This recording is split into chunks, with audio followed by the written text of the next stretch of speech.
Abundance is the day of Mahalakshmi. And he referred to a small book called The Mother, written by Sri Aurobindo. I would like to read out a small excerpt from it, and we begin with that.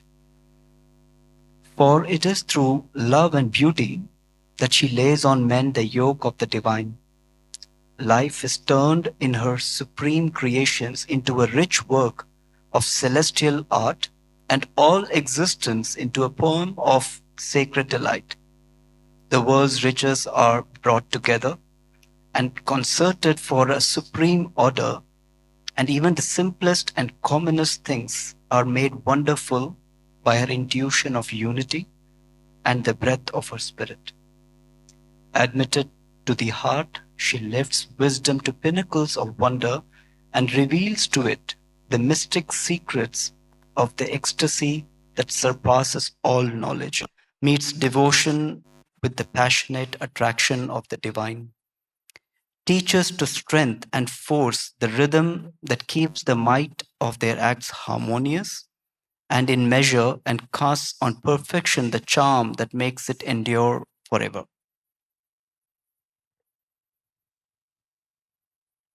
With this, in this discussion, I would like to little bit understand.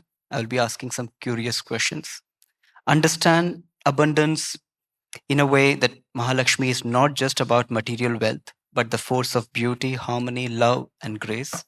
So, how do humility and abundance coexist in her presence? And what about the paradox of true wealth? While abundance is often linked to material prosperity, Mahalakshmi demands inner harmony, refinement, and love. So, how does one cultivate these qualities in oneself? And if we can also touch on the role of humility in attracting abundance, what role does it play?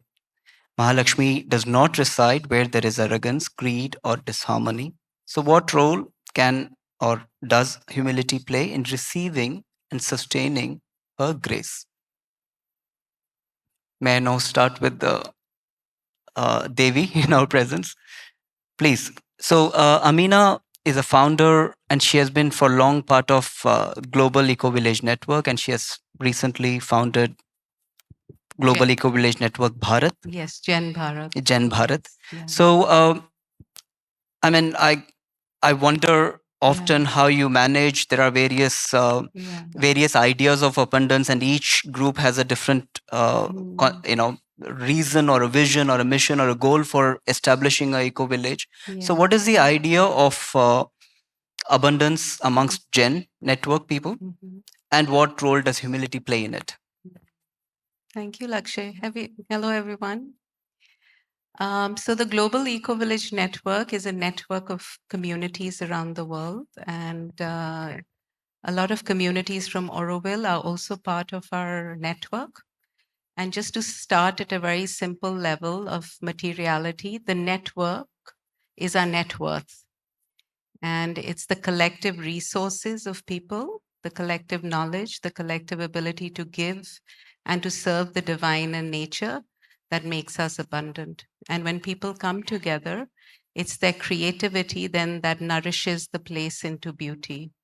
So that's essentially a network that is aspiring to create beauty by working with nature, working with humans, and working with resources in a way that we know that they could be always resourced because they do come from the divine. So there is a deep connection to the divine, but it manifests as a connection to nature, and it manifests also as a connection to each other. So the abundance in the Global Eco Village Network, we would say we measure, I would just stay to material abundance right now because it's about the material aspect. Is capital is not just money and wealth. Capital is human relationships. Capital is the social structures. It's the cultural heritage. It's the intellectual and creative capital, the natural capital. So there are many ways that we create this. And I think Oroville already knows that. So I'm like singing to the choir.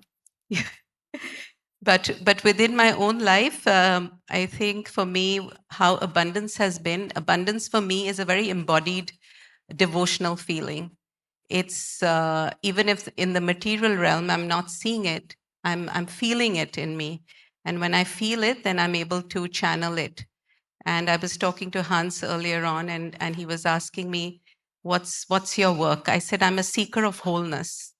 So for me, wholeness is equal to abundance. And as we are aspiring to be whole human beings and move on the evolutionary ladder, the Global Eco Village Network works on wholeness. It works on the integral system, which has the social, cultural, ecological, spiritual, and economic dimensions balanced. And I think the role that, for me, the goddess or Lakshmi plays is that from a past life, if you all believe in that, I've had a deep feeling of abundance and wealth, but I'm sensing that that was only for my individual reasons. And in this life, I came here to experiment with the grace of the divine, that true abundance or spiritual abundance only flows if it's for the collective. So I've been on one side of lack in this life materially, but spiritually always very abundant. And now with the work of the Global Eco Village Network, it's so global, so abundant. The reason as a vessel, I'm able to hold it because I know that it's not about me. I'm only a channel for the divine work. So that's an abundance flows where it's for the divine work, where it's for the collective. And I see that the goddess is always very playful with me, and she'll always tell me, if it's only for you, it's not happening. So I think where we are going as humanity, there is enough in the cosmos for everybody. And where humility really comes in is when we recognize, and I think a lot of the knowledge of Auroville, Sri Aurobindo, and Mother say that everything is because we are in service to the divine light. It's not about us. So the light is abundant. And if we can embody ourselves as vessels of light and containers of this light, then we are always abundant. And then abundance will find us. Thank you. Dada, if I may come to you now. And yeah. So what is one single press? Yes. So what is the role of art, literature, and knowledge in cultivating in oneself the refinement towards understanding abundance? Because sometimes if we do not get it right, it can be very crude. It can be, our relation with abundance and wealth can become very material. So what's your thought on it, and what does Shirbindo remind us often? If you can throw some light on. Well, may I go up to 15 minutes? Yes, please. One of Sri Aurobindo's favorite writer, which I sense through indication, was Oscar Wilde, a homosexual, but whom Sri Aurobindo liked. Not just because he was a friend of Manmohan Ghosh, but later I found there are references to Wilde, very fond references. And as you know, Sri Aurobindo did not particularize much. He didn't have time. But we have to go through his clues. So there are 3 stories by Wilde which are relevant to the topic of today. The first is The Selfish Giant, which all of us have read. The second is The Nightingale and the Rose. And the third is The Happy Prince. And if you see in all of these stories, there is death at the end. And death because of sacrifice. Death of when the giant kneels before the child, it is great humility. And then he dies. And there are flower showers on him. That is abundance. So there's a great response. And as Srinivas Iyengar had said, in his first biography, 1945 biography of Sri Aurobindo, not many have read that because that is maybe out of print also. the first time he attempted to write on Sri Aurobindo's biography, which came out in 1945. He said, Lord Krishna's uttered and unuttered songs are to be found in Sri Aurobindo's Gita. So what are the unuttered songs which Sri Aurobindo utters? Now, you must have seen now in wild stories, there is a sense of death which is symbolic. This death, both in all the three stories, this death is symbolic. Symbolic of the death of the ego. Because in the giant, the great walls are broken. The walls of the ego are broken. And there's a great humility in Happy Prince in the small sparrow. He's doing everything for another. And this thinking of the other, this leads me to one of my favorite prayers of the mother. I don't remember the date, but the mother says, Mother hears a voice, learn to disappear. Wonderful. The mother says, learn to disappear. And there's an interesting phrase which I coined following that prayer, integral death. Not integral love, but integral death. And that integral death is also integral love. And integral death is integral surrender.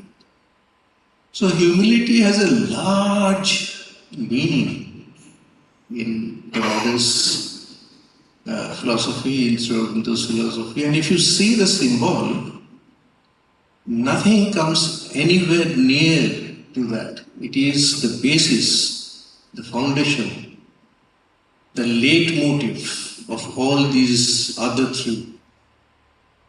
Because without this, and it is not an overnight process, one spends a lifetime, life after life, spent to understand, to feel humility.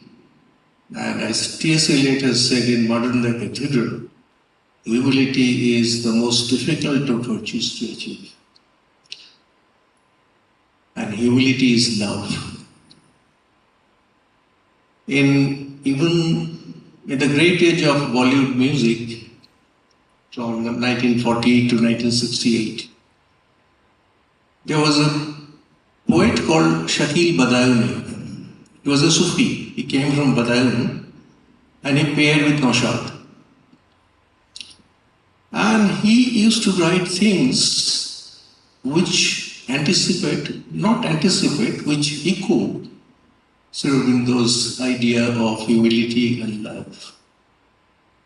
So when someone speaks of unadulterous love, Shakil writes, Nain mein koi aaye na duja. I don't see anybody else, only one. This is what the mother calls in the prayers, unadulterous love. So there should be a great death. Learn to disappear. And when this humility comes, then all the other aspects will, of course, peace helps, aspiration helps. You have to labor through these things to acquire humility. But you have to kneel in an absolute self-giving, which the mother calls death. And it was there in Wilde's writings. Surprisingly, I find he was ostracized as homosexual. He died, unfortunately, in a very miserable condition. But Sri Aurobindo had the eye to see who is who. So this, and the moment, in the synthesis of yoga, there is a chapter called, 2-3 chapters on sacrifice. in the first part. So Sri Aurobindo is deconstructing the Gita.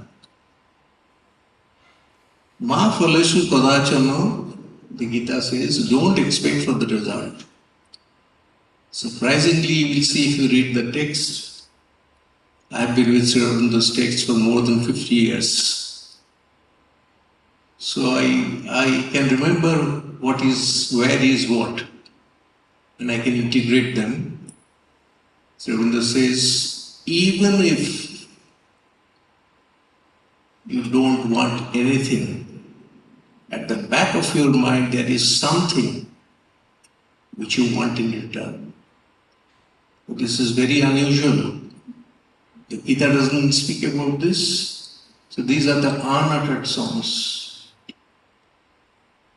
Even if you have no expectation, something in your mind wants something.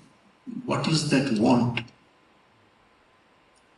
Abundance of love, peace, harmony. These are the things wanted. So it's a very, very weighty word, humility. It's not just something which you can just pass by easily. And it is related to Sri Aurobindo's yoga of integration. Thank you. We will come to it. There are, let it be. I think Hans can continue with it.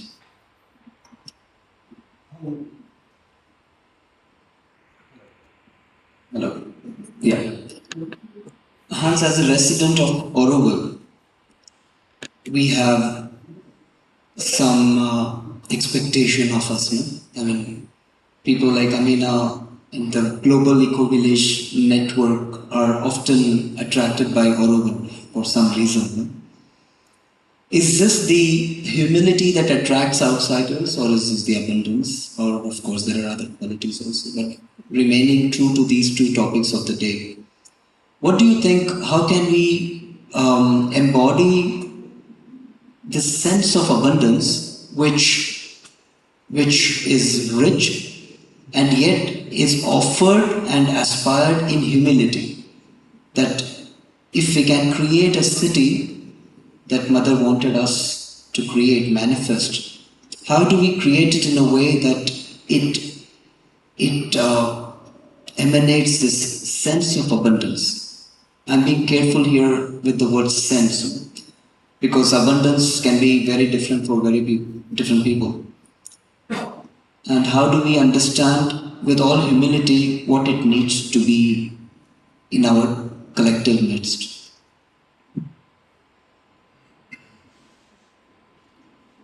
Yes, thank you for your lovely words and sharing. I think as a child we live in abundance, a very young toddler, and we can see the ego coming and the individuality coming, and then that abundance is gone. When our baby was born, there was abundance. I felt I was humility at that moment. Like that, there have been a few moments in my life where I was humility and there was abundance. So for me, these two are like the same. And when I look at the ego, when we are taught, misguided, to go after our own wealth, end gaining, go getting, that can be called wealth, no? And it can be good or not good. It can usually it will not help people on a spiritual path, because like in Holland they did a research that in Holland you have 2-income families, you have 2 holidays a year, you have 2 cars, you have many people like that, and they're all unhappy. Yeah. So what makes them unhappy? It is actually the loss of community. So this ego is causing a loss of sense of community. And for me, that wealth, which is personal or collective, but it's still personal, it's still desire-based, and when it comes to the collective, it's abundance. And the city design, is going to help us to experience this collective abundance, because we all feel a sense of helplessness towards this. We might have a memory as babies that we know what this abundance is. Moments of love and warmth and self-giving, and but we are frustrated because the collective, it's not really happening. Yeah, I feel very helpless. So I connect to what Mother gave us, which is the city design, which helps us to go into this collective part of it, abundance. But one has to speak about the abundance blockers also.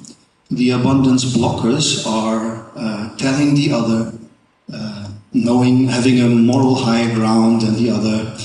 It's a lack of faith, but we need to facilitate also. So it's like with Mother Earth.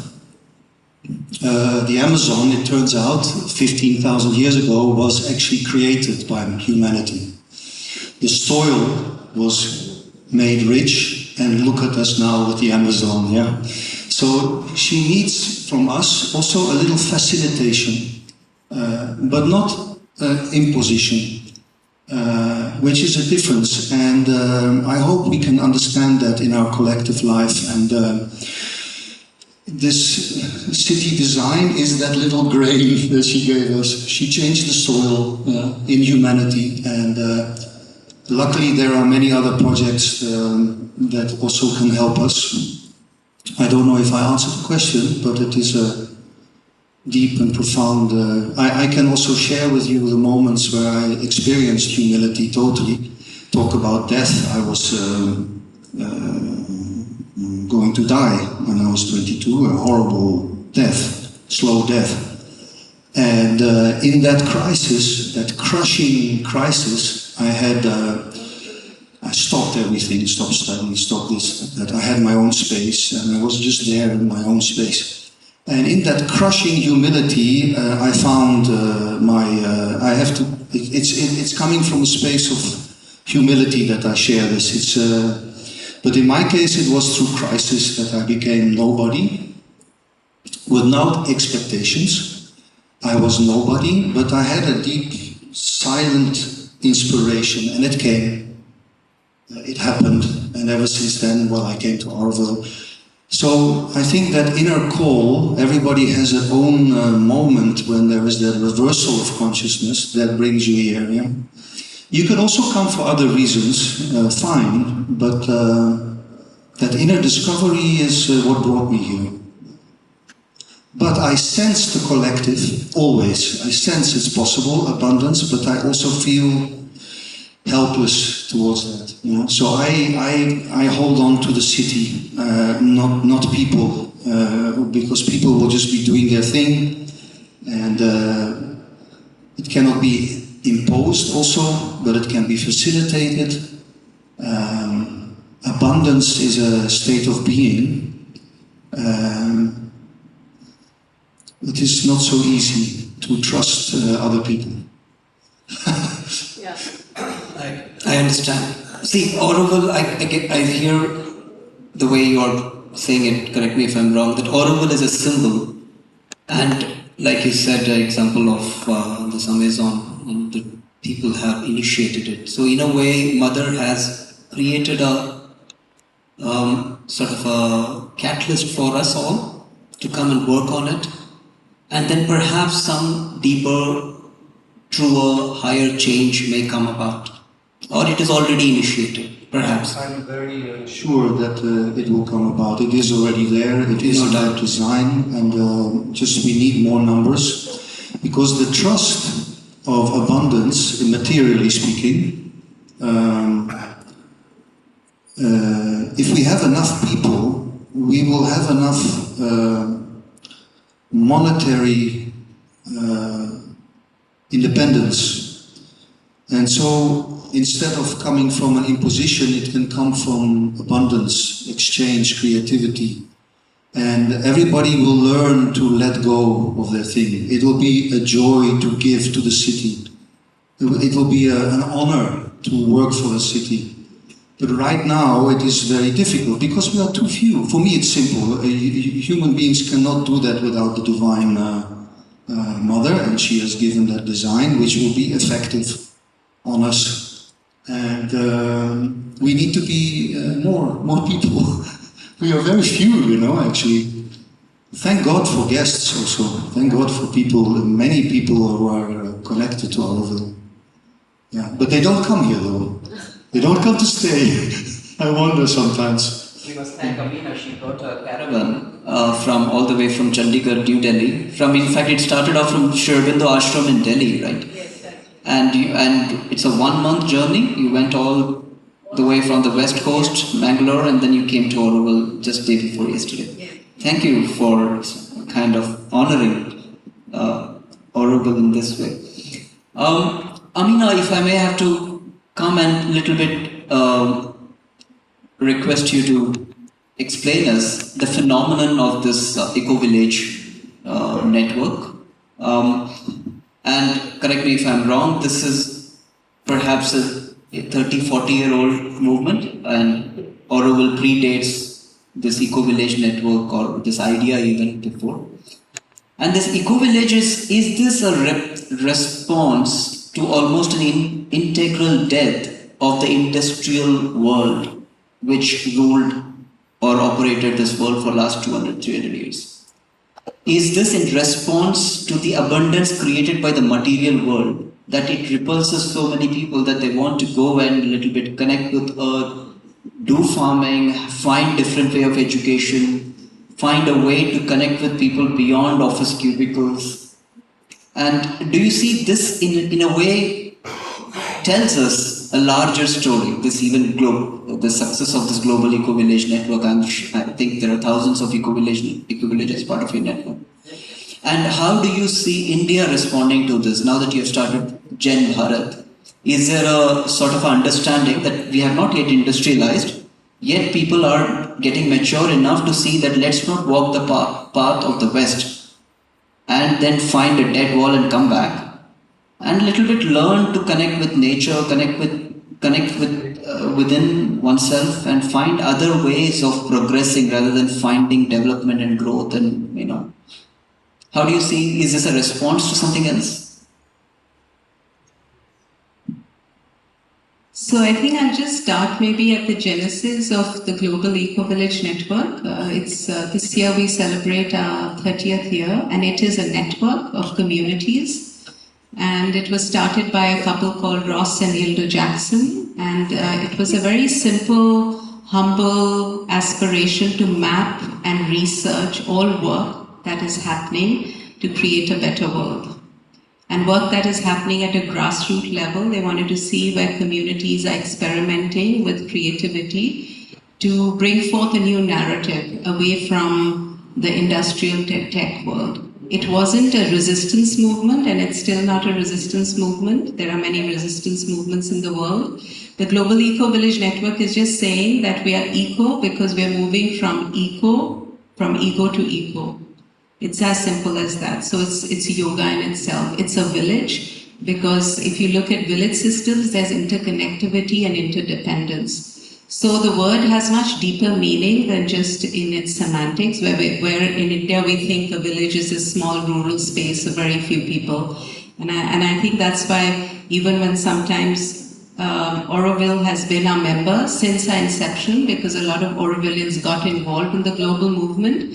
But very often I hear that we are not an eco-village. I think it's a very beautiful design of an eco-village because people are aspiring to move away from ego into more circular ways of being, more interconnected ways of being, more humble ways of being with the earth and each other in service. And to recognize that finally it's nature and divine that is making us do this work, and we are quite invisible in that plan.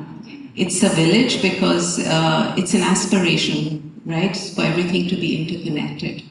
So in that context, yes, the Global Eco-Village Network, I think just going back to your question is that for India, Gen Bharat was formed with an aspiration to see how we can regenerate India. And I know, Lakshay, you think it should be pro-generation and not regeneration. But I think words are just for creating communication where it's needed. And it's a deeper feeling. It's this ability to become living system people. What does it mean to be a living system place? Because living systems are always regenerating or progenerating. Progeneration cannot happen without regeneration. It's cyclical. And in India, there is a deep desire for me, being an Indian, being involved in the global movement, to see that how can we look at India as a bioregion, and how can communities like Oroville and other many, we've been to 9 on this trip for 1 month, and there are about 150 other communities that Jan Bharat is connected to just in India. The Global Eco Village Network has 5,000 plus communities in its network. So I think it's this humility to know that there are so many others like us on this journey, and that we all hold a piece of the puzzle. And like Hans was saying, to invite collaboration, creativity, and to invite this abundance of human resource. To say that yes, we might have political, national boundaries, but we were on this bus for a month, and by the end of it, everybody said this is a bus without borders. Because we are about 12 different nationalities on the bus. We have 35 of us. We've traveled through India. We never knew each other before. And like you said, Oroville also began with these caravans. So it's something higher than ourselves that guiding us, that can India become an eco-village, which means it's interconnected, it's based on deep humility of putting nature, natural systems, and the divine at the center of all design, so that people can aspire to at least have some sort of systems that lead them to evolution and not to devolution. So, yeah. Yeah, small question related to that, Amena. You said the whole movement is about moving from ego to eco. Yes. Is there a possibility that eco itself becomes an ego? For some, yes, if it's not multidimensional. So if people are only looking at the word eco from ecology lens and they become really activist and environmentalist, then they'll hit a block. But if they are working towards wholeness in connectivity and realizing that that nature also needs us there, like there's a small help that's needed. And so it's that understanding that when is the ego awake? How do we know that? What's the test? Like, for example, we are talking about abundance here today. What's the test of how many of us in this circle today are feeling abundant? We can, philosophize and intellectualize about abundance and humility. It's just English language. But what's the feeling? What's the feeling of the ego? What's the feeling when Hans moved from ego to eco, right? Which means my home is the earth. My nationality is nature, right? My culture is the cosmos. And can we live with that consciousness? And if we are living, then what are we creating in materiality that should represent that? If it's not, that means we're not doing enough inner work, which is, that's why the ego just needs something to do. We can either give it inner work to do, or we can give it external work. It's our ally, and we have to not have resistance towards it. So humility shows up in relationships, in works of art and theater. When you build allies, you build bridges, you drop resistance, and you become this infinite symbol of possibilities. Thank you. Dada, if we can a little bit take this idea and look at the world, I think in terms of just abundance, the world has, the planet Earth, as human species, we have enough abundance, right? But I guess we just do not have enough humility to share with everyone. Thus we see all the third world countries, the problems and the wars. What do you think, how do we surpass this clash of almost the fear of losing? The nations are fighting because they want more. What do you think Sri Aurobindo's words has for us, which we can reflect and learn from?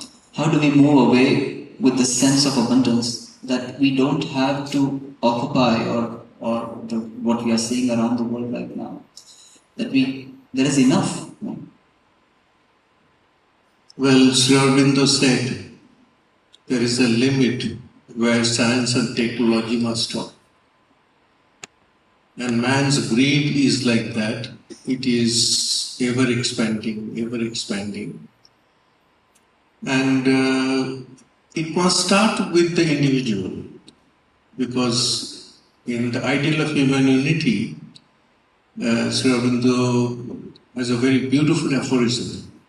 The individual is the conscious progressive. Wonderful. The individual is the conscious progressive. Because when the individual wakes up and shows the idea how to receive what I need, that also takes us back to mother's principle of need and desire. That is extremely important, because in a given circumstance, I may need a small car to go to Pondicherry, because I have to maybe teach them. That is not greed. But I can't buy a limousine for that. That is not needed. A small salary will do. It's fine. So, in the West, more and more they are becoming unsatisfied also. They are enjoying wealth. And at the same time, there is a dissatisfaction which they can't clarify. And this comes from greed and possessiveness. And it has a tendency to increase. The more you see, you want to enjoy, nothing will stay, but this consciousness is not there. Now, plenty of other thinkers are there in the world who are deriving from Sri Aurobindo's ideas without technology. Plenty of people are there, and they are intellectually there. They haven't realized what Sri Aurobindo has realized. And so, when Mother was teaching Buddha's Dhammapada to the ashram school students, she used two words. One is enlightened judge, and the other is, I don't remember, but the word the phrase enlightened judge, she used it because the Buddha's text is not about psychic transformation. It is about the first step, mental control. The mother was taking classes on that. So he was taking classes on Buddha's Dhammapada, because it speaks of a mental discipline, mental training. And he refers to enlightened. I've seen many scholars who misinterpret enlightened judge as the psychic being. So I said, no, it's not the psychic being. Enlightened judge is that part of the mind which is enlightened. And maybe it has some kind of psychic influence from behind. But it is not the psychic. Enlightened judge is that part of the mind, that higher rationality with which you understand that this should be done and this should not be done. And it's a very interesting text. I think Aurobindo should introduce this text.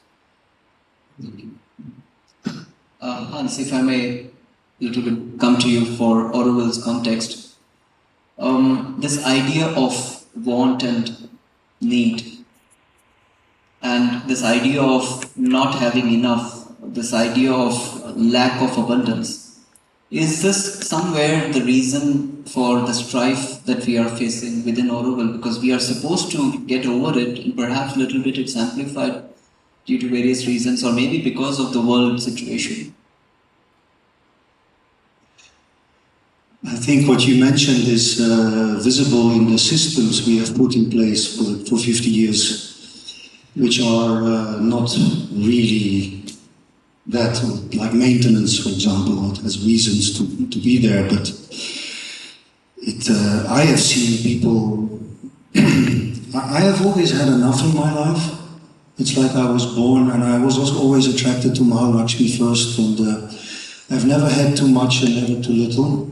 But I've seen people in Oroville living on scraps, and other people living on their moral high ground, wealthy.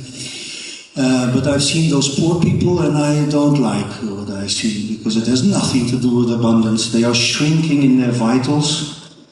They're generally not good, the teeth not good. You know what I'm saying? So we have put systems in place that I find hypocritical.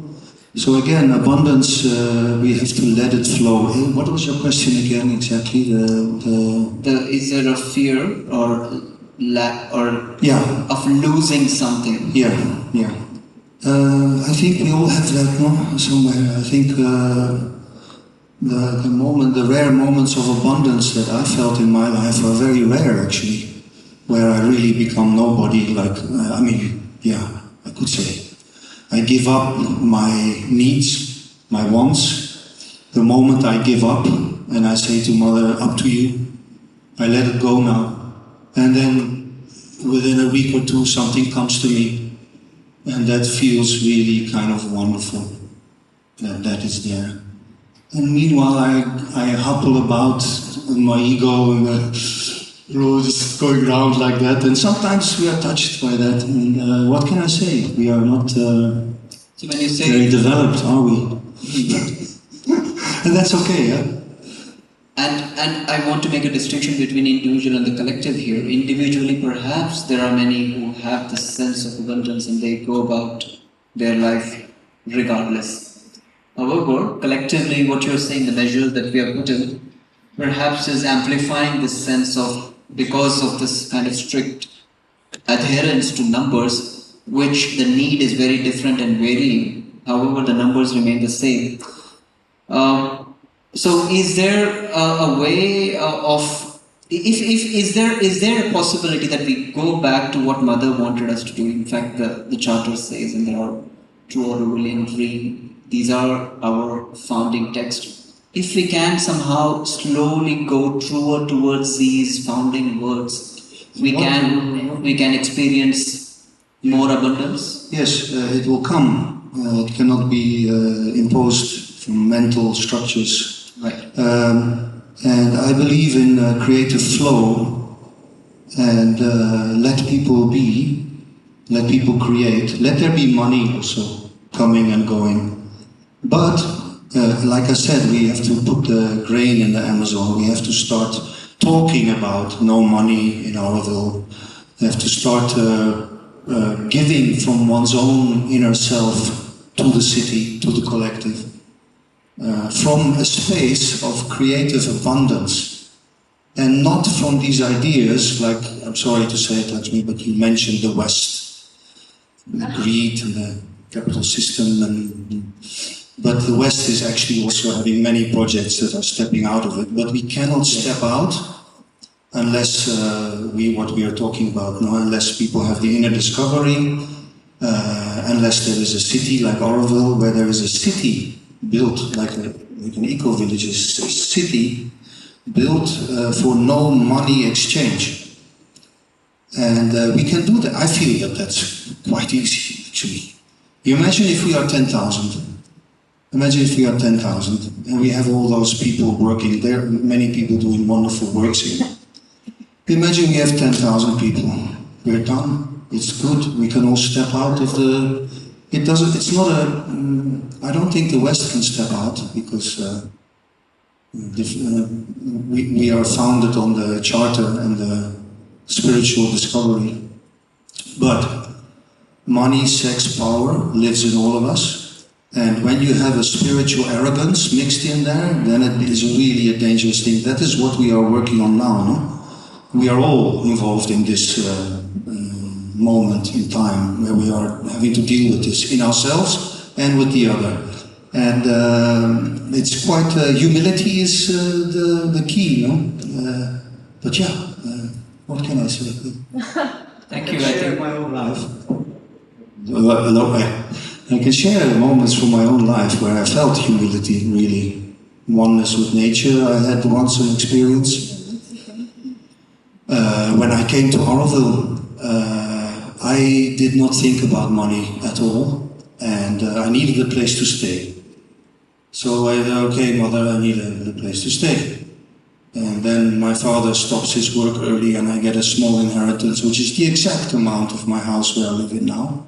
My house, it's not my house, but it is my house, but it's not my house. It's given, so you need to learn to receive also. But it was the exact amount like that, and it was not a thing for me to even contemplate of going to Hong Kong or investing in the stock exchange or whatever people do. I just immediately, it went like that.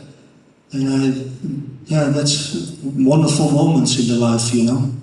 As you said, Mahalakshmi likes you. And no fear also. Yes. No fear, stay calm, no fear. And leave people be. And plant the soil, make the soil healthy so that suddenly a papaya grows here, suddenly a forest comes there with flowers or... Yeah, thank you. Yeah, I can imagine 10,000 people in Oroville, and that would also cut down on our discussion time because then we would have more on question and answer. Now we have a few. Is there any question? Anyone? Gautam da, Amena, Hans. Super. Any closing remarks? And then we. Yeah. So, someone very strongly recommended that I request Gautam da to sing a song for us. So I'm not going to let go of the opportunity. And then perhaps we can come to Amina and Hans. Hans will also sing a song. Okay. You said you're going to go for 10 minutes. Yes. So I had a whole thing. Amina, now you cannot be left behind. You need to sing a song also for us. Will it be Bengali song or Hindi song or Abundance and humility.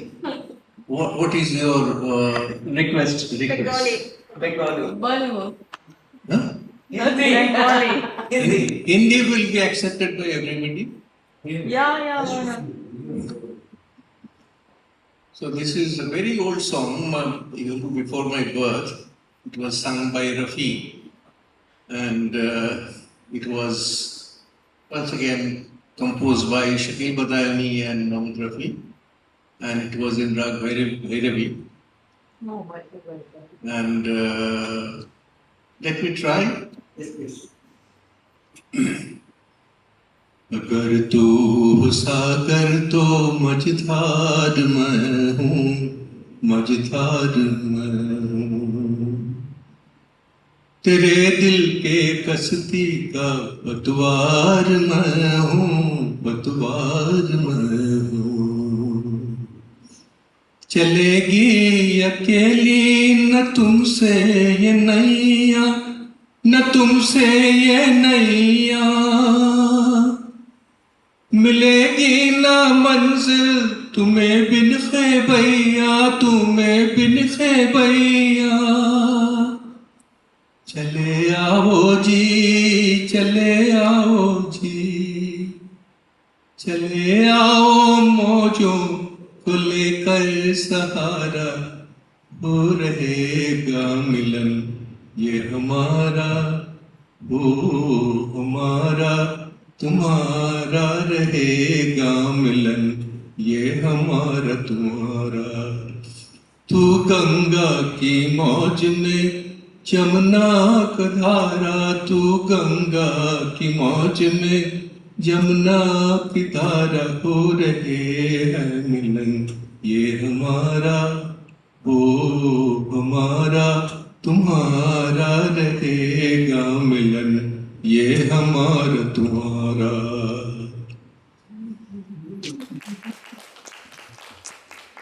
Thank you, Gautam da. Hans, would you like to have something else, please? I think most of you will know this meeting.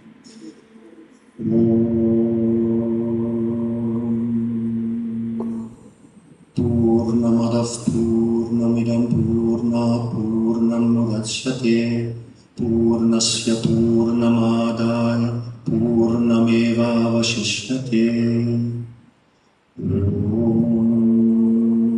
Shanti Shanti Shanti.